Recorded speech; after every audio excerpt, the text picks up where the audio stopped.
After reading this book, I never want to have anyone ask me my horoscope ever again. Book review.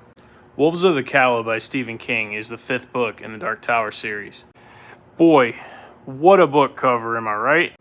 Now, when you see a book cover as cool as this, you probably think this thing's going to be action-packed. But it's not. This one's kind of a slow burn. I don't know if anybody here has ever seen The Magnificent Seven or the Seven Samurai movies. It's basically like that. Like, he even quotes The Magnificent Seven at the start of this book.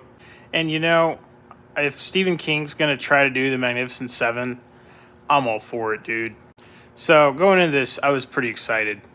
I believe that Stephen King started this book before he was hit by a car, but it was finished after, I believe. And I think he had a really good idea for the story. But I think that due to the car accident and him deciding that he was going to finish this series within a couple of years, that this is not quite executed as well as I would have liked. It feels a bit rushed.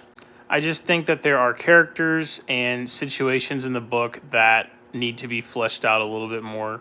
I would have really liked to have known more about the other people in the Seven that were helping out the quartet.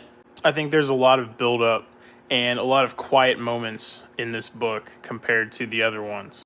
And I think in retrospect, I like that because it gives you time to just hang out with these characters and appreciate that. But upon first read, I was struggling a little bit. I actually really took my time with this one, guys. I think out of the main 7 books in the series, this is probably my least favorite.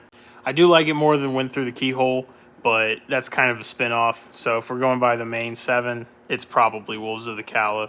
That being said, I really enjoyed the Andy Messenger robot, many other functions. He was pretty cool. And I think if I was to go back and reread this, I would enjoy it a lot more knowing what I know now about the series. The climax of the book itself is actually really entertaining, although at times it starts to feel like the Regulators, and I hated the Regulators. So some of the ideas he throws at you there are a bit jarring. Boy, those really look like lightsabers, don't they? Yeah. Easily my favorite thing about this is that there is a character from Salem's Lot that shows up in this book. And I've been dying to know, for 23 books I read, hoping to find something out about this guy, and I finally got it here. So that was actually really satisfying. All in all, this was not bad. It was very memorable, and I don't dislike it, but it is probably the worst of the main 7.